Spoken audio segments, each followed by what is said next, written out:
Boa tarde a todos. Estamos iniciando a monitoria de hoje, do dia 26/4/2025. Lembrando que todas as monitorias elas ficam gravadas e serão disponibilizadas no YouTube. E também o material será disponibilizado no grupo de monitoria pelo WhatsApp. Eu vou iniciar aqui, então, o compartilhamento de tela para poder mostrar o conteúdo que eu preparei para vocês. Só um minutinho.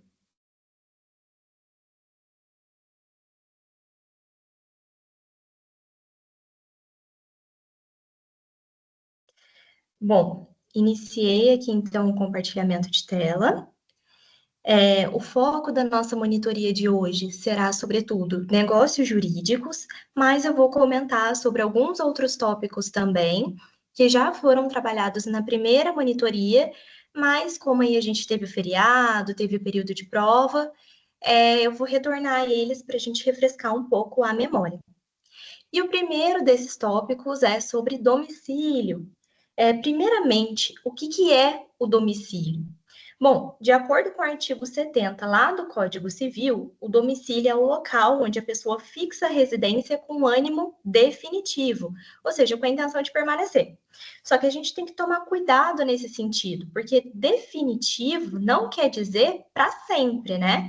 Quer dizer que a pessoa tem a intenção de ficar ali, construir a vida naquele local, mas não quer dizer que ela tem que permanecer ali eternamente.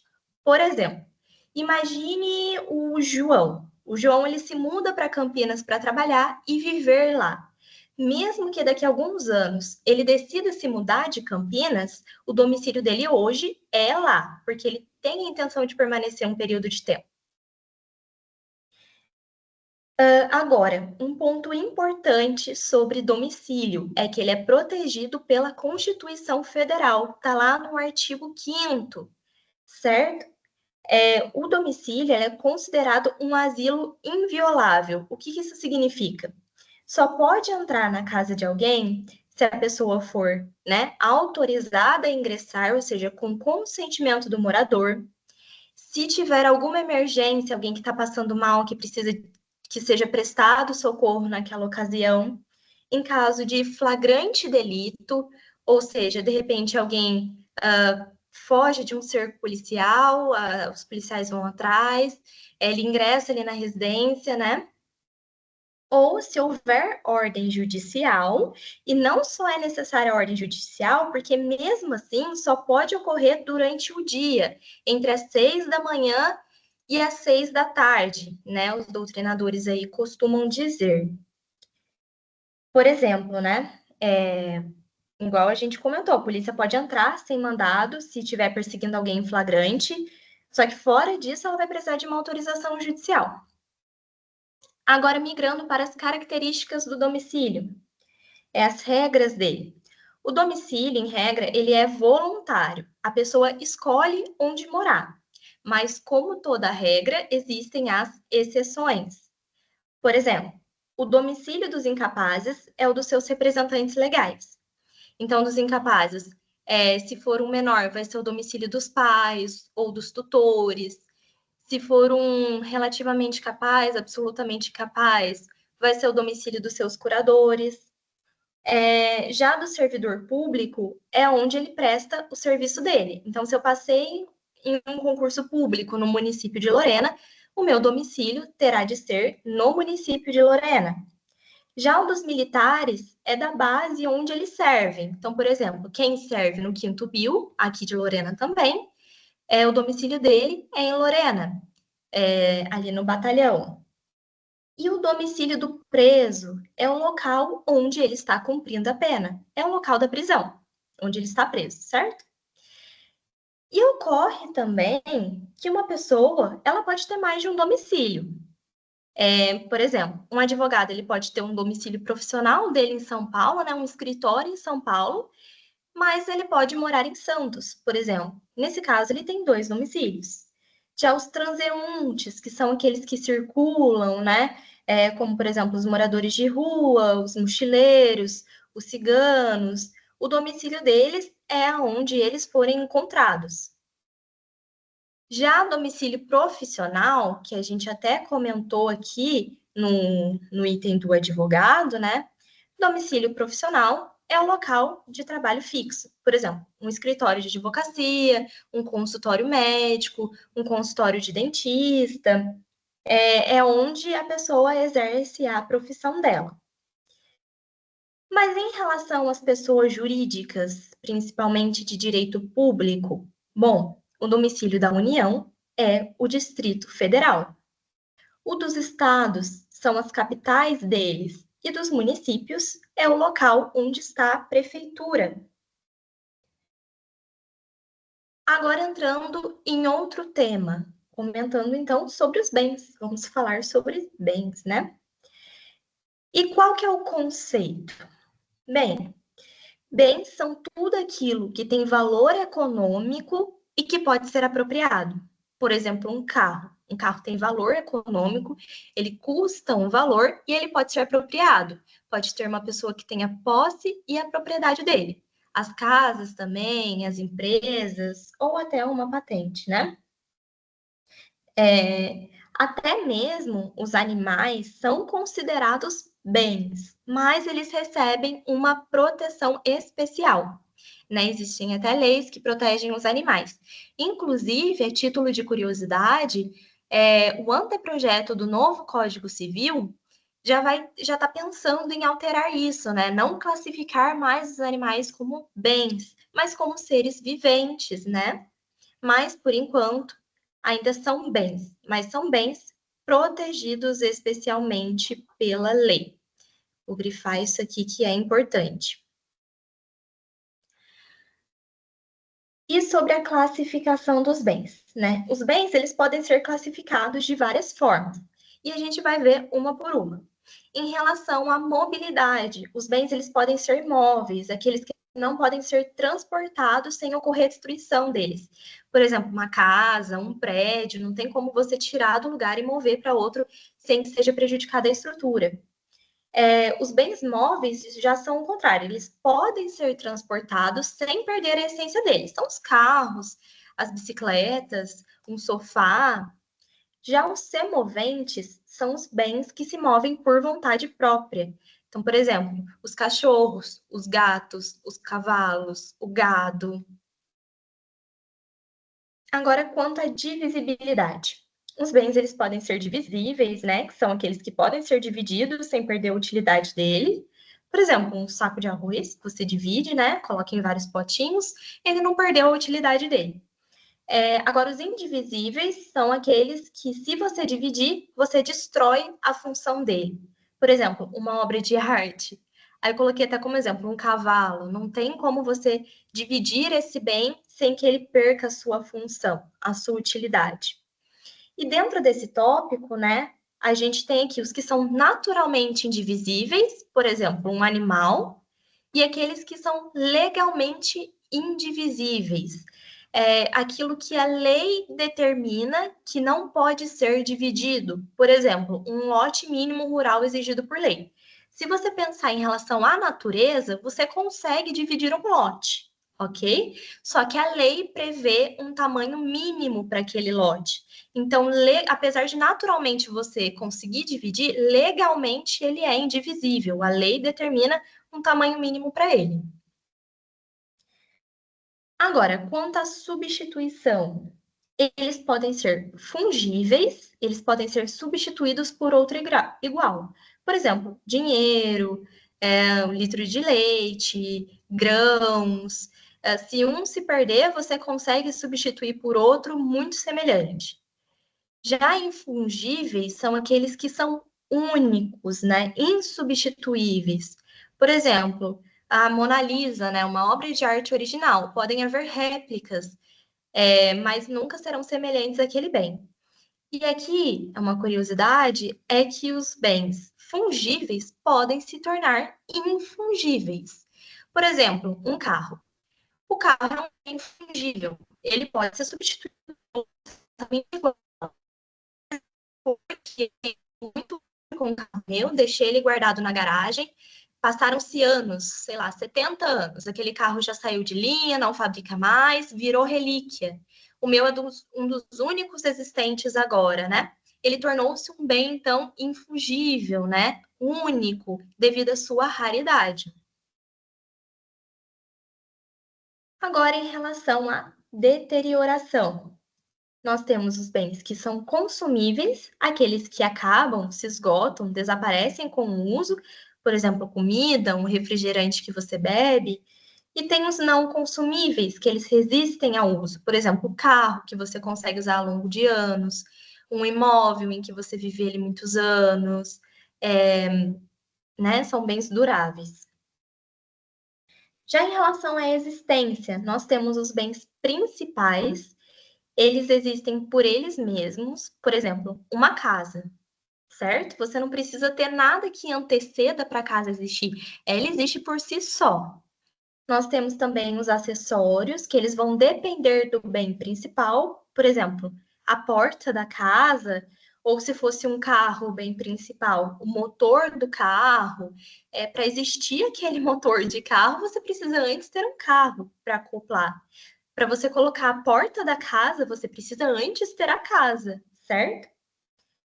E é importante enfatizar que o bem acessório ele segue o destino do principal. O que isso significa? Se eu for vender um carro, o motor tem que ir junto. Eu não posso tirar o motor daquele carro e vender só a carcaça dele, certo? Geralmente eles vão juntos. A casa, eu vou vender uma casa, eu vendo a casa com as portas e janelas. Eu não retiro as portas e as janelas para vender só a carcaça, certo?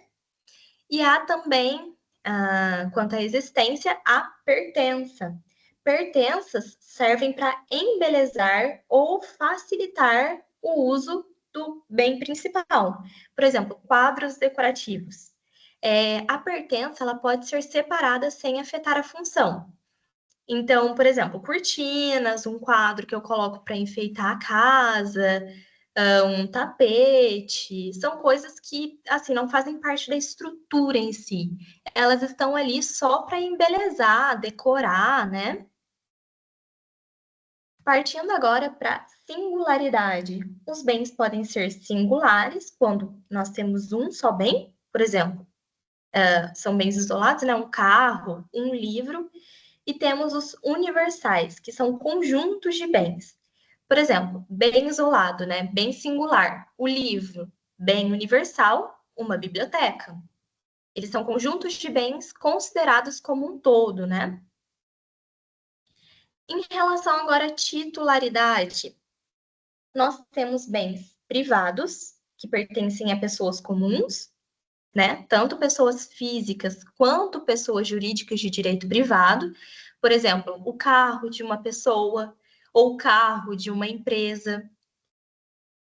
Nós temos também os bens públicos, né? Que são aqueles que pertencem ao poder público. Exemplo, uma praça pública. Em relação, e entre esses bens públicos, né? Entre os bens públicos, nós temos os de uso comum, que são as praças, os parques, as praias, qualquer pessoa e usufruir daquele bem. Temos também os de uso especial, que são os prédios públicos, né? Escolas, hospitais, eles são destinados a uma função, e temos também os de uso dominical. Eles não têm uso específico, eles podem ser vendidos, eles podem ser doados, eles não têm uma destinação.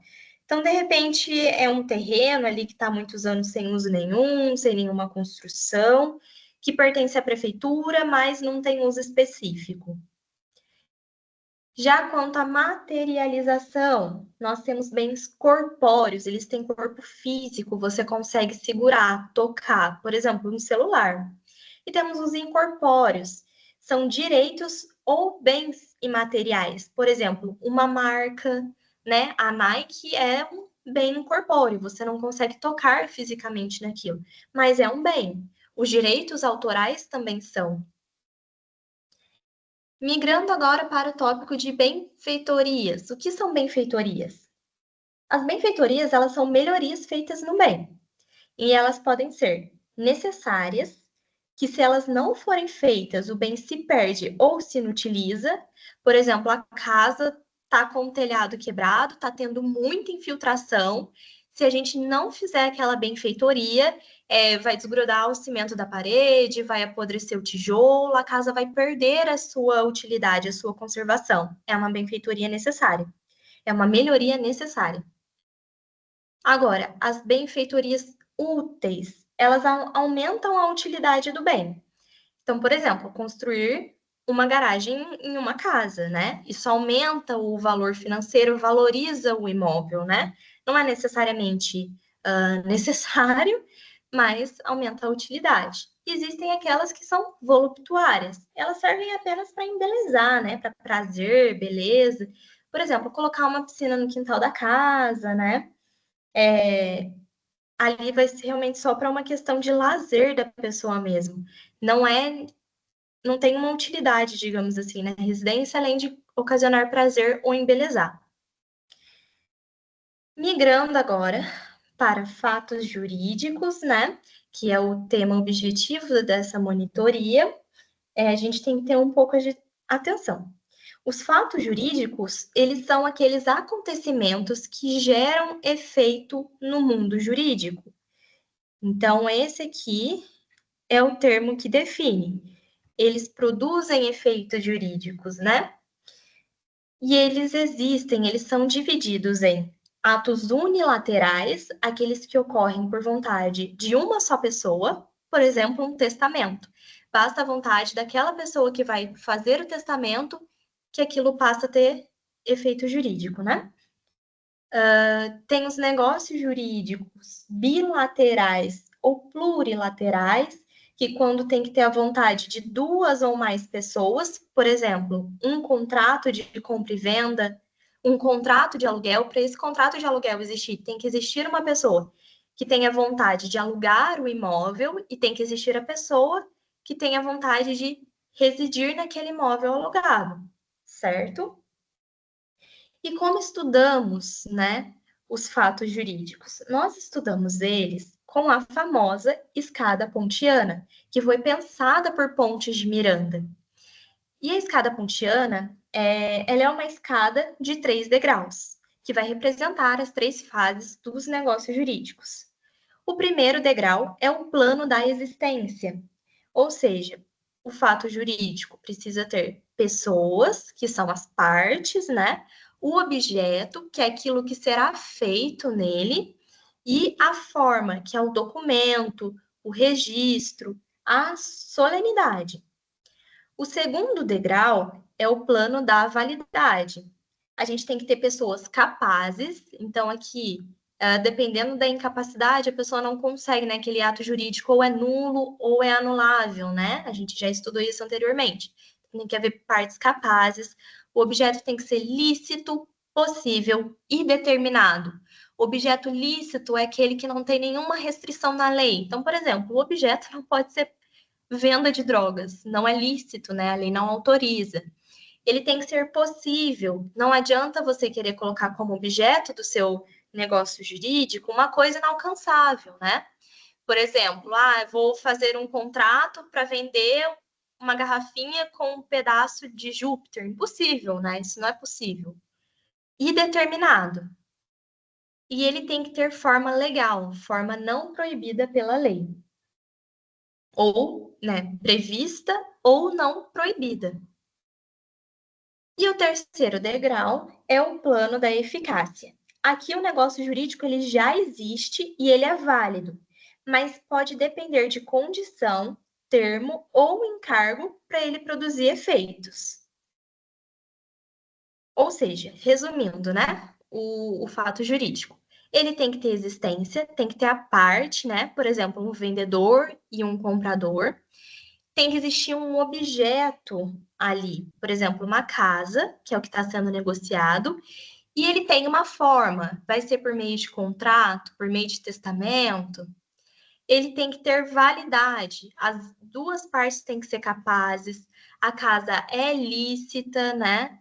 O contrato é permitido por lei. E aí, no plano de eficácia, se não houver nenhuma condição, a venda já produz seus efeitos. Se houver condição, a venda começa a produzir efeitos a partir do cumprimento da condição. E como é uma escada, a gente tem que subir degrau por degrau, sem pular nenhum, certo? A próxima etapa agora são os negócios jurídicos, né? Os negócios jurídicos, eles são relacionados a elementos acidentais, vícios do negócio jurídico e fraude social. A gente inicia, então, os elementos acidentais, que são cláusulas que podem ser adicionadas ao negócio jurídico para alterar quando ou como ele vai produzir efeito. Ou seja, são aquelas situações que podem ser acrescentadas para modificar, né, o modo como o negócio jurídico vai acontecer ou quando ele vai começar a surtir efeito no plano existencial. E agora a gente vai ver alguns tipos principais de elementos acidentais do negócio jurídico. O primeiro deles é a condição. A condição é quando o efeito do negócio jurídico depende de um futuro, de algo futuro e incerto. Então, aqui é importante. Ou seja, o negócio jurídico está dependendo de uma coisa que ainda vai acontecer, que a gente não tem certeza se vai acontecer. Ela pode ser suspensiva, o efeito só acontece se o evento ocorrer. Por exemplo, o João promete doar um carro para a sobrinha dele, mas esse carro só vai ser doado se ela formar na faculdade. Se ela não se formar na faculdade, ela não vai receber este carro. Isso é um efeito suspensivo.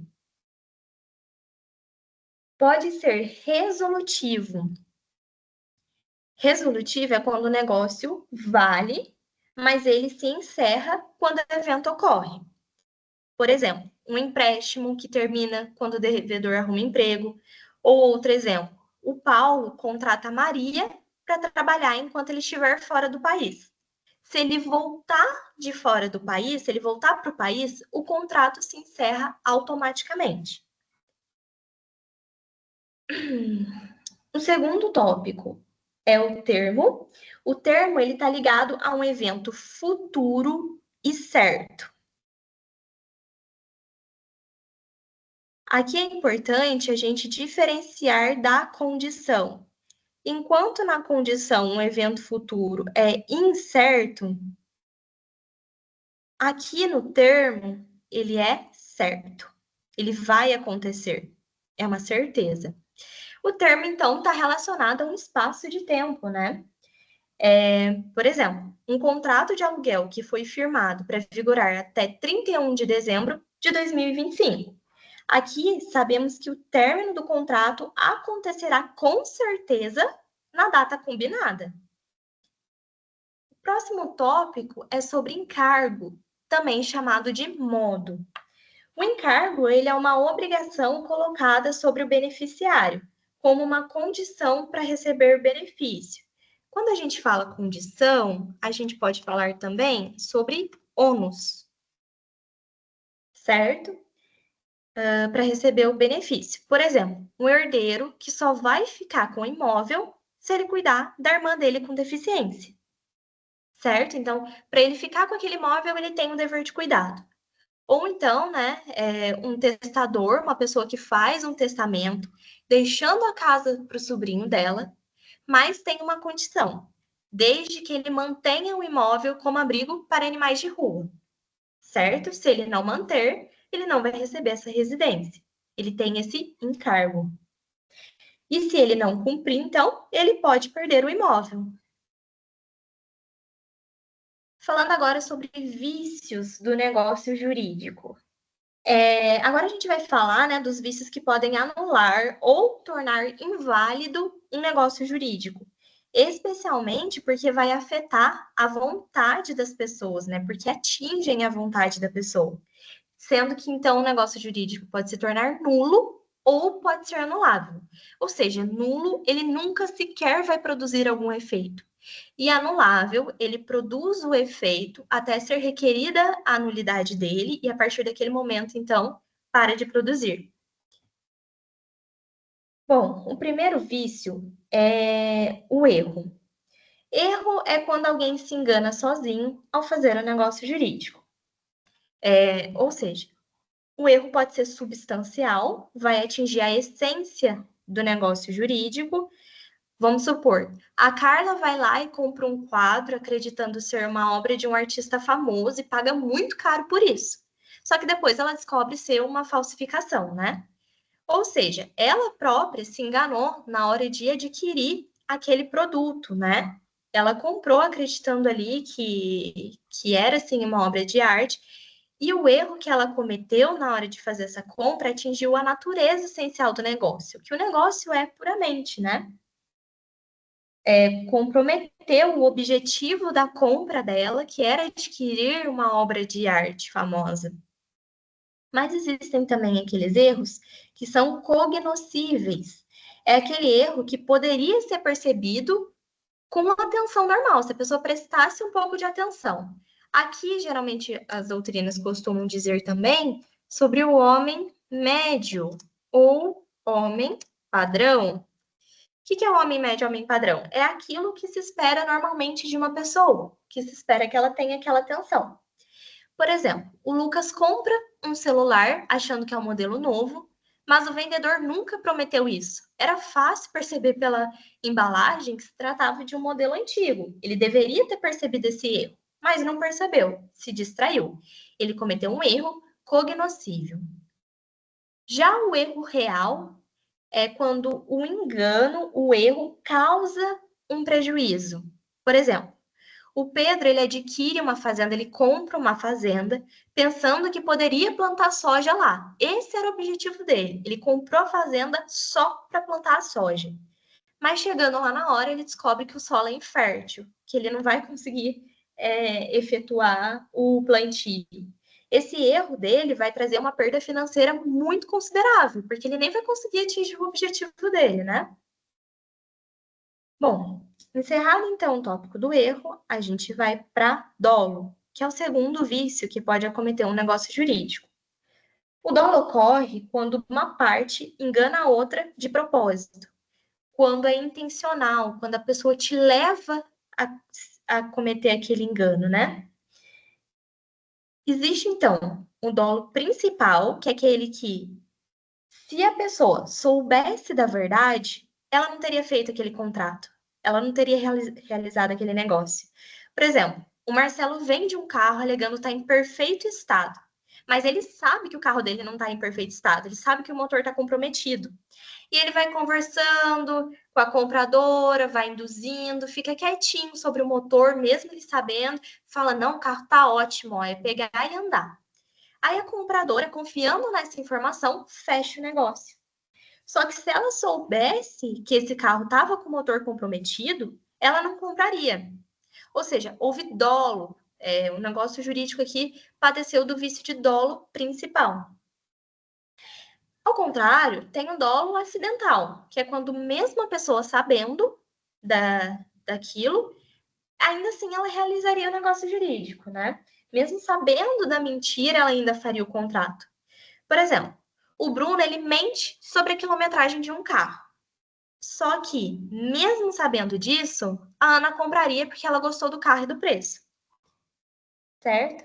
Ou seja, ok, preferia um carro com baixa quilometragem, o Bruno mentiu, só que mesmo se ela soubesse que era outra, ainda assim ela ia adquirir. Foi um dolo acidental.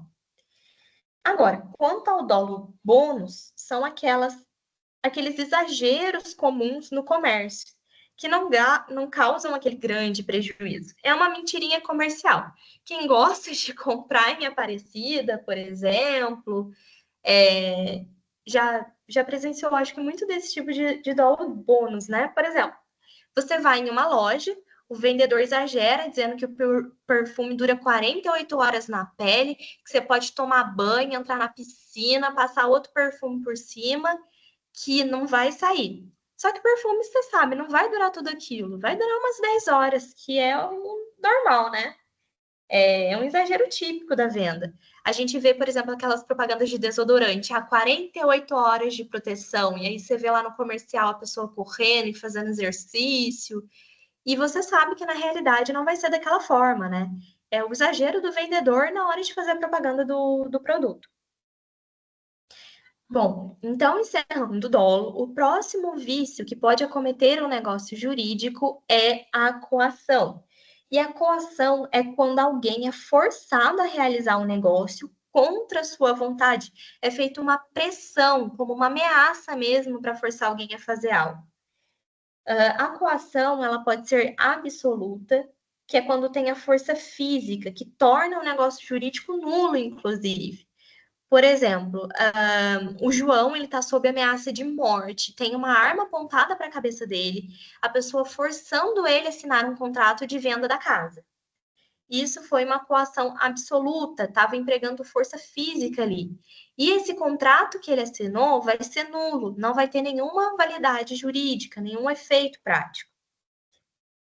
Já a coação relativa é quando tem uma pressão psicológica, uma pressão moral, que vai tornar o negócio jurídico passível de anulação.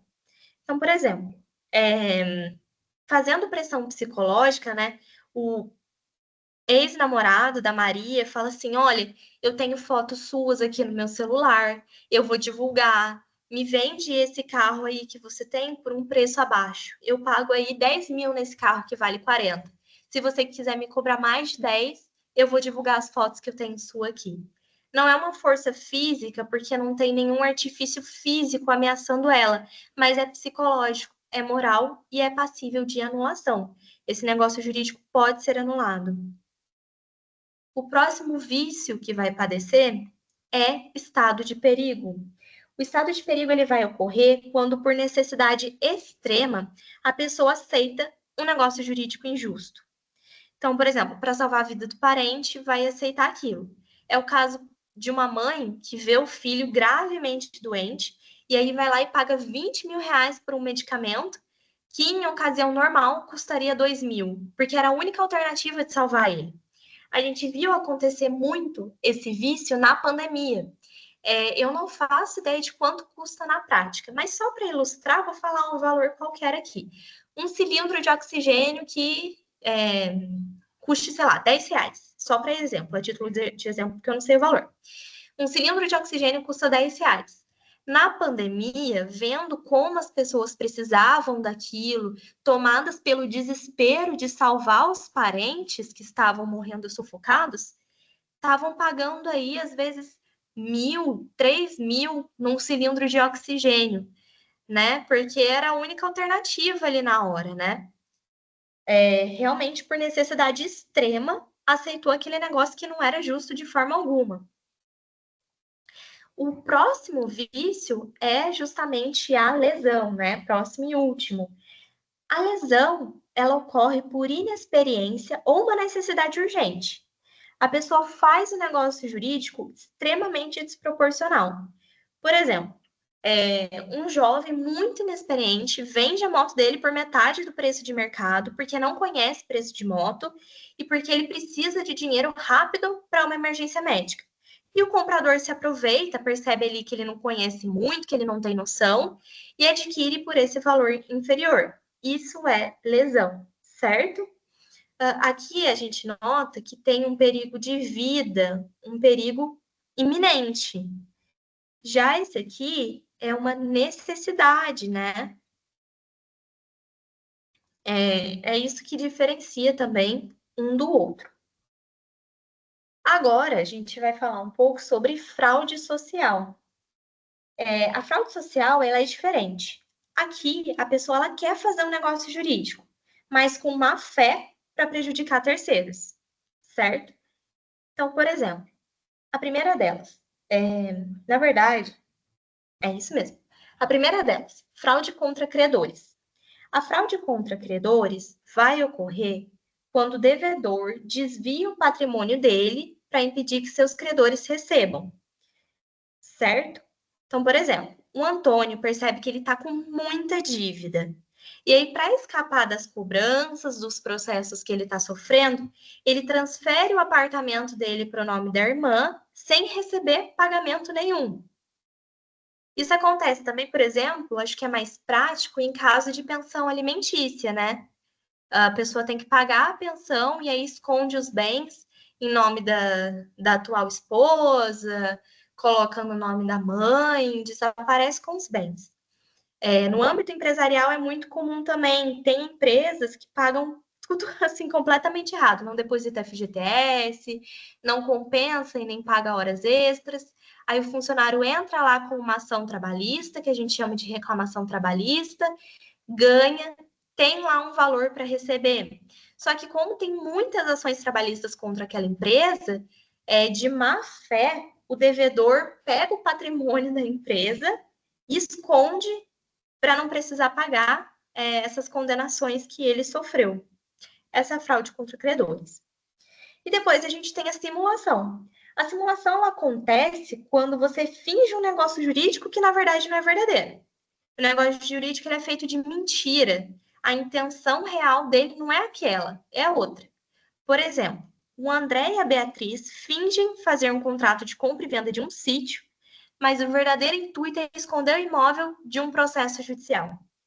Ou então, sei lá, o Jorge, ele percebe ali que está num estado grave de doença, idade avançada, percebe que está perto do fim da vida. Só que ele quer só que o filho dele, João, receba um bem e que a filha Ana não. Aí ele vai lá, simula que vendeu esse bem para uma terceira pessoa, essa pessoa nem chega a pagar esse bem, e essa terceira pessoa, que não está relacionada com a família, vai lá e doa o bem para o filho João. Isso aí foi uma simulação de contrato. A real intenção não era fazer a venda do bem para a terceira pessoa, mas sim doar aquele imóvel para um herdeiro só. Bom, encerrado então o conteúdo da monitoria de hoje, eu coloquei aqui algumas questões para a gente fazer fixação do conteúdo, sobretudo da parte de fatos jurídicos, negócios jurídicos, né? E aí, a primeira questão é a seguinte: nós vamos fazer juntos. Em um contrato de doação, Paulo promete doar um terreno para Ana somente se ela for aprovada em um concurso público. Qual o elemento acidental do negócio jurídico presente nesse caso? Bom, você percebe que ele quer aqui doar. A doação só vai se concretizar se a Ana passar num concurso público, certo? É isso que diz a questão. Ou seja, a gente tem certeza que a Ana vai passar? A gente não tem certeza. Pode ser que ela seja aprovada no concurso, pode ser que ela seja reprovada, pode ser que ela nem queira prestar a prova de concurso. Então, depende de um evento futuro e incerto.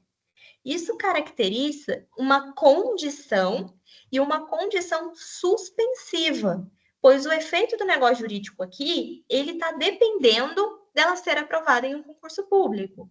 Então, a resposta correta seria B, condição suspensiva.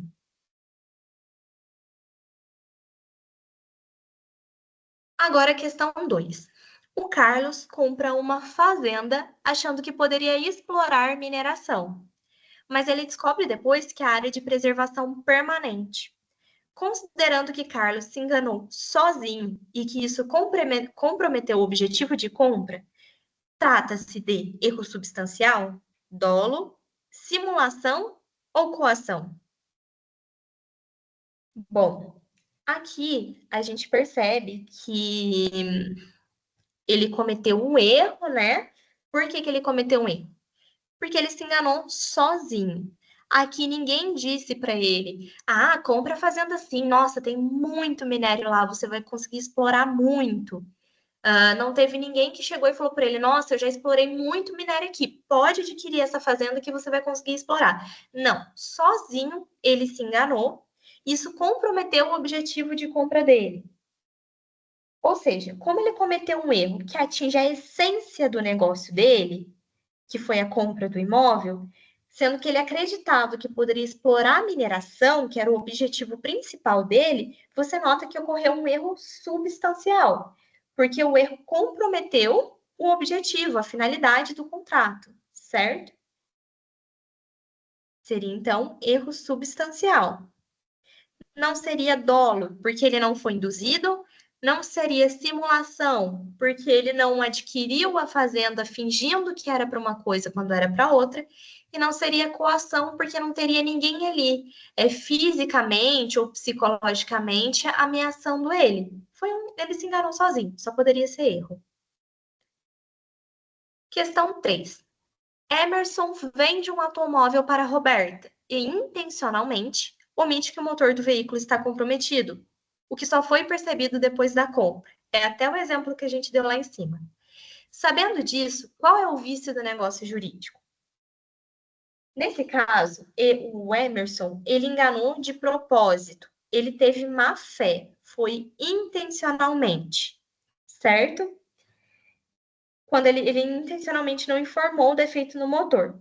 Se a Roberta soubesse desse problema, ela nem teria comprado esse bem. Isso caracteriza dolo, e não só dolo, como dolo principal, que anula o contrato. Por que que não seria erro substancial? Porque a Roberta, ela não se enganou sozinha. O Emerson intencionalmente omitiu um defeito no veículo que ele sabia que existia. Por que que não foi estado de perigo? Porque não tinha risco de vida ali, né? Não precisava ser algo urgente. E também não é lesão, porque ali não havia uma necessidade urgente, certo? Inclusive, eu comentei mais por cima lá no tópico, mas é uma diferença importante. Estado de perigo, a gente geralmente relaciona mesmo a perigo de vida, né? Da integridade da pessoa. E lesão é quando há uma necessidade e a pessoa é prejudicada em razão do vício, né? Questão 4. Marina, desesperada para pagar uma cirurgia urgente do filho, aceita vender um imóvel por 30% do seu valor de mercado. Ou seja, se um imóvel valia 300 mil reais, ela vendeu por 30% desse valor, ou seja, um valor muito inferior ao valor de mercado. Aproveitando-se da situação o comprador. Então, o comprador percebeu que ela estava vendendo por um valor muito menor que o valor de mercado, que ela estava fazendo isso porque ela estava desesperada e havia um risco de vida, e aí ele adquiriu esse imóvel por valor menor.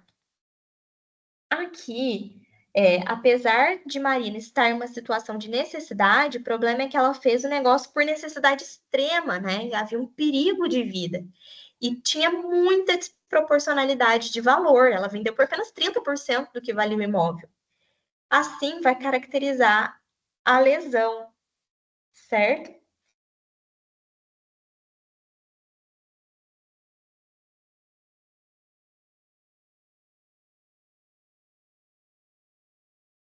Aqui, gente, certo? Aqui, o que pode gerar um pouco de dúvida é por que não estado de perigo, né? Havia ali um risco de vida. É porque o estado de perigo ele vai ocorrer se a pessoa aceitar um negócio injusto para obter algo vital.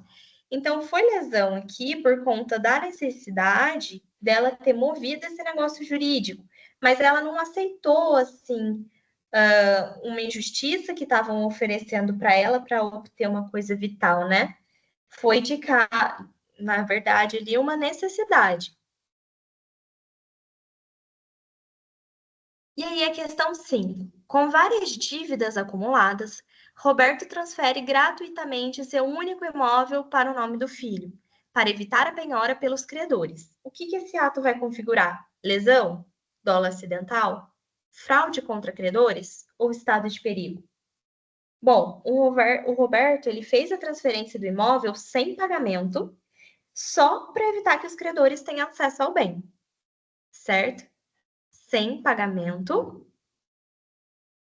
só para evitar a penhora.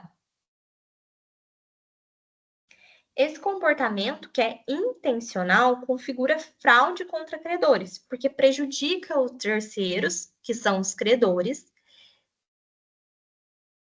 E aí a gente vai ver, lesão não foi. Ele não fez por um estado de necessidade, digamos assim.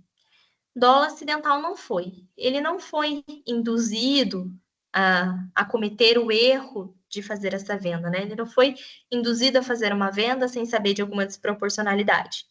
Não era estado de perigo, porque ele não aceitou um negócio jurídico injusto, não havia nenhum risco de vida, mas ele prejudicou terceiros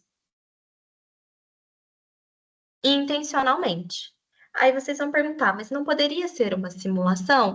Não é uma simulação nesse caso, porque ele não fez um primeiro negócio jurídico com a intenção de fazer outro escondido, né? Ele fez realmente para prejudicar os terceiros que estavam ali em busca do direito deles. Bom, gente, vou parar aqui o compartilhamento,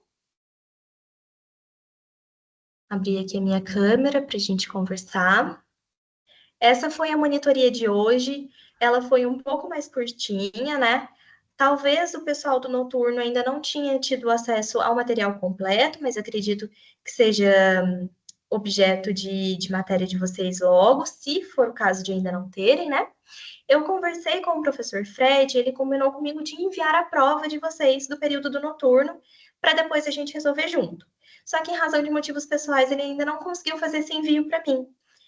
Eu vou ver se existe a possibilidade dele, assim que ele me enviar, eu gravo um vídeo, se puder, né? Gravo um vídeo resolvendo as questões, e aí eu posto também no grupo da monitoria, ou posto no drive dos materiais da monitoria e disponibilizo o link no grupo do WhatsApp, ok? E aí também qualquer dúvida que vocês tiverem sobre essa monitoria de hoje, sobre as anteriores, se porventura eu vier fazer esse vídeo, vocês podem mandar mensagem. O grupo da monitoria está disponível, o meu WhatsApp particular também está disponível. Tem alguém que tem dúvida, gostaria de perguntar alguma coisa? Tá tudo certo? Eu vi que a Maria Laura entrou aqui com a gente, tudo bem? Oi, tudo certo. Ah, que bom, então. Tá, joia. Muito obrigada por terem participado. Bom finalzinho, finalzinho não, né? Bom restinho de sábado para vocês. Bom final de semana. Tchau, tchau. Tchau, muito obrigada. Por nada.